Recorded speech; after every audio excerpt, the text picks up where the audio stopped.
When it comes to graphing trig functions, I see two skills. Both are important, but I think the second one, which we're going to talk about here, is the more important one. The first skill is being able to look at an equation and come up with a graph. Back in the days before graphing calculators, that was a pretty substantial skill. Now you got a calculator. You can type it in if you don't really have any idea, or you can use the calculator to verify that you do have it in the right place. So more important nowadays, I think, is to be able to take a graph and turn it into an equation. Life doesn't come at you in equations. Life comes at you in situations, in data, in pictures, and you got to put the math to it in order to be able to work with the math and be able to get something out of it. So I want to look at how would we do this, right?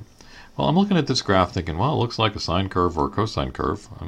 Either one. In fact, I'm going to do it as both. What are the things I see? Well, I can see, for instance, that the amplitude is the amplitude is half the distance from the bottom to the top. So the bottom here is at 3 and the top is at 9. So if I look at that distance, 9 minus 3 is equal to 6. So that's the total difference. So half of that is 3. That must be the amplitude. Amplitude equals 3. So halfway in the middle then, so 3 up from the bottom or 3 down from the top, this is where my shifted x-axis went. All right?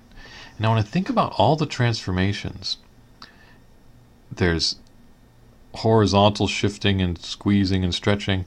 There's vertical shifting and squeezing and stretching. You can flip things upside down by throwing some negative signs in. The only one that shifts that x-axis, the only one that changes the x-axis from still being on the x-axis, is a vertical shift. So that's what I see first. I see that this has been shifted up, whatever's right in between 3 and 9. Well, if I add them up and divide by 2, 9 plus 3 divided by 2, that would be the average.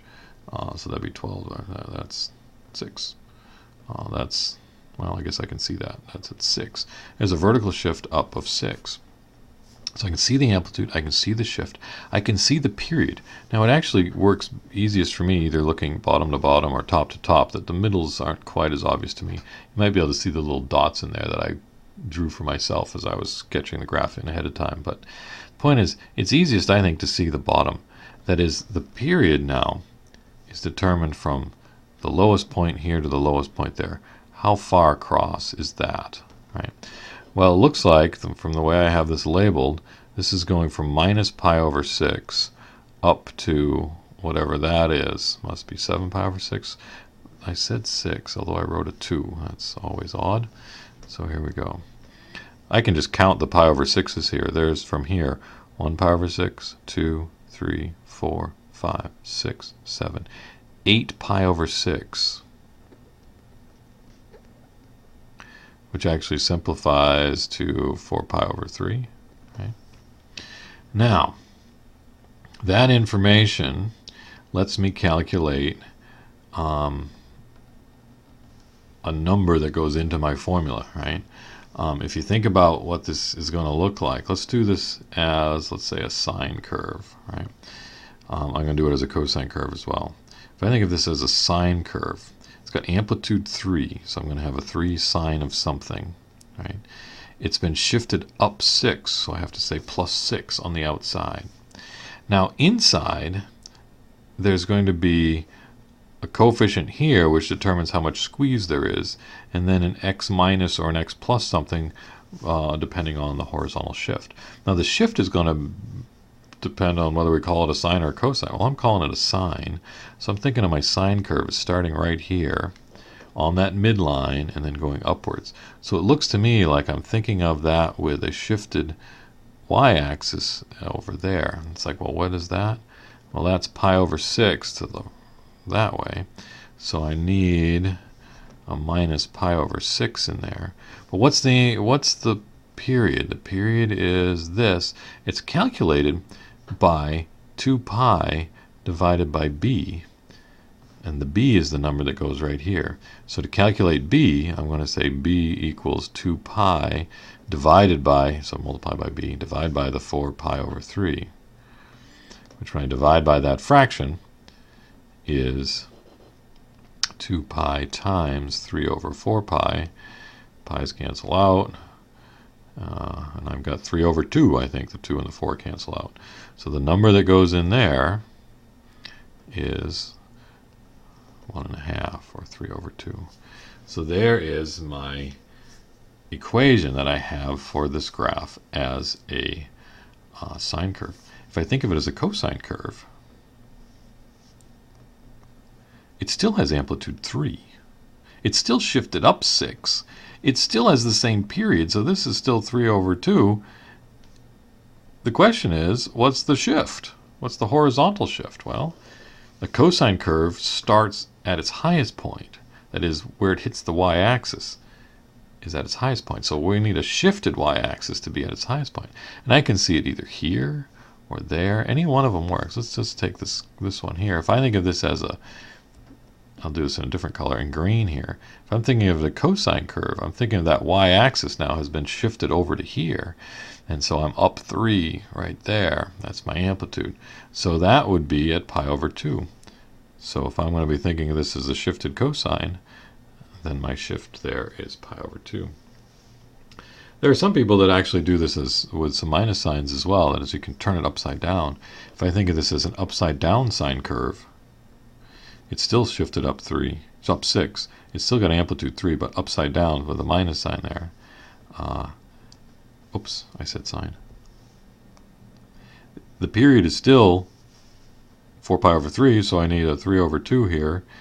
Well, what's the shift? Well, for an upside down sine curve, I start in the middle and head down. So that maybe is right here, starting going downward.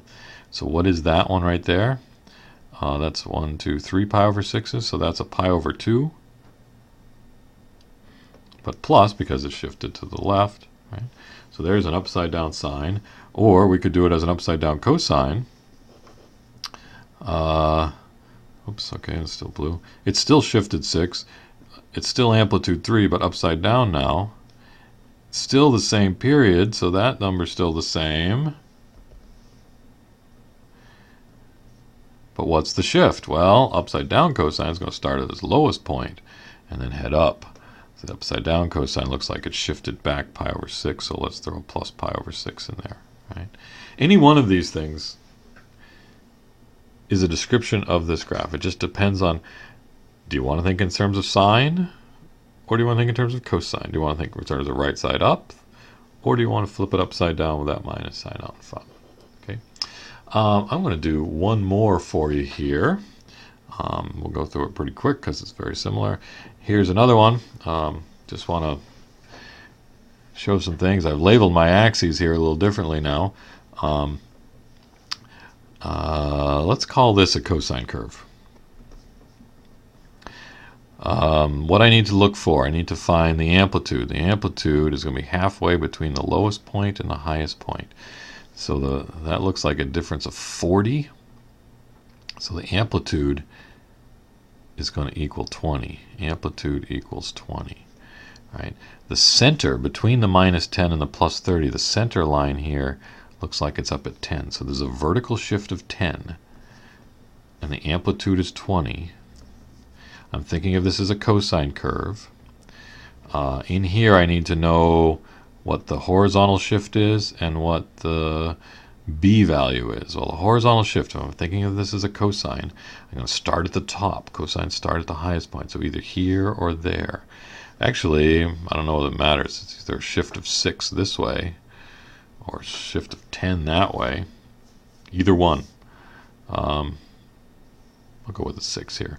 So this looks like an x minus 6. Now I need to figure out what that number is there. Well, what's the period?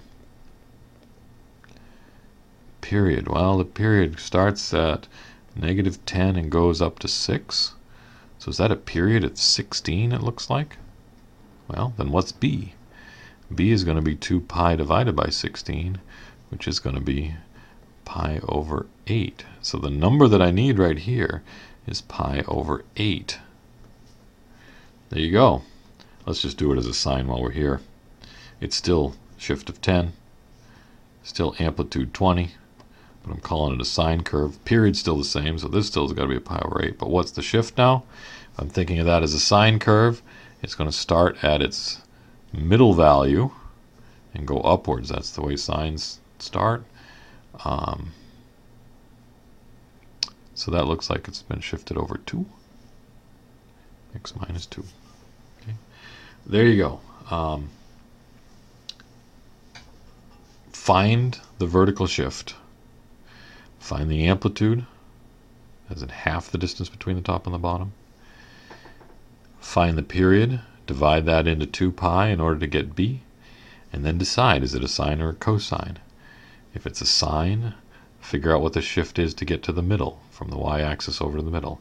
If you think it's a cosine curve, then figure out the shift, the horizontal shift is from the y-axis over to the highest point. Okay.